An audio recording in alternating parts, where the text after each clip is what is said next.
don't be afraid to change because every day that you don't make a change when you're not getting the result that you need out of your process, then that's lost revenue and lost opportunity. So you got to be a little bit flexible, a little bit nimble.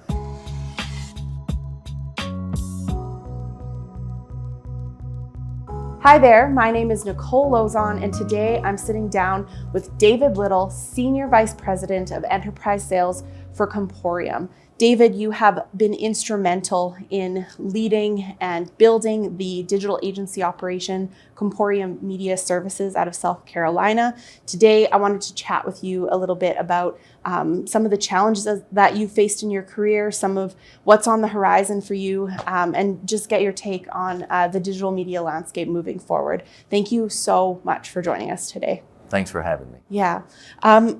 Maybe, David, we could start out and you could share a little bit about why you decided to join Comporium. What brought you to Comporium? So early in my career, I was a business owner. And so I really understand the challenges that a business owner faces today in the local marketplace to compete and to be successful. So at Comporium, I saw an opportunity to be able to offer solutions, create opportunities for those same local businesses. So it's just a real connection for me to buy into. Absolutely. What would you say has been the single greatest challenge in your career, and how have you worked to overcome that? Wow. So I guess I would have to say probably my biggest challenge is learning that I don't have to be the expert in the room at all times, that I can let other people lead, take control, own their responsibilities, because that's truly what creates a good team, is when people have the ability to learn, sometimes through failure, through success, and that's really what it's all about, is the team effort. Absolutely. You have a lot of experience in sales. For other businesses out there that are looking to scale meaningfully, do you have any tips or tactics that can help them create that repeatable, scalable, predictable sales process that you seem to have cracked the code on? Well, first of all, I would say measure everything and trust the data to make your decisions. You also need to have controls in your process, because if everyone's kind of doing their own version of the process, then your data's flawed and you can't really make good decisions off of that. So don't be afraid to change because every day that you don't make a change when you're not getting the result that you need out of your process, then that's lost revenue and lost opportunity. So you got to be a little bit flexible, a little bit nimble, and be willing to change if you need to. Any examples of changes that you've made even this year that have really moved the needle for you? So years ago, one of our processes was leading with the snapshot report. And we increased our revenue in 1 year by 82% by doing that. Over time, we've changed some processes. We moved away from maybe leading with that snapshot report as we had. But we've circled back, and we've kind of came back to what was making us successful in the past and reinstituted that process. So again, you got to track, measure, and then make the appropriate adjustments when needed. Absolutely.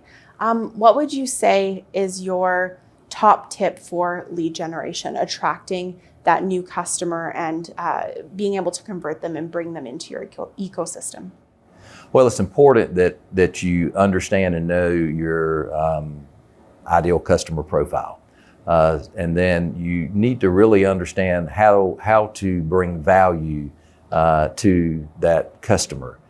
So really not so much about selling to them, but about offering things of value and let them make the decision, to partner with you or to purchase from you. Yeah. Now, I would say more than ever, it's important for businesses to look to grow profitably rather than growing at all costs. What has been a strategy that you've employed that has helped you keep costs down in order to maintain some of that high profitability and success that you've seen? So I think looking for solutions that we can offer our local businesses that don't require a large investment up front. So things like software as a service, cloud type offerings. We have the ability to pay as you play.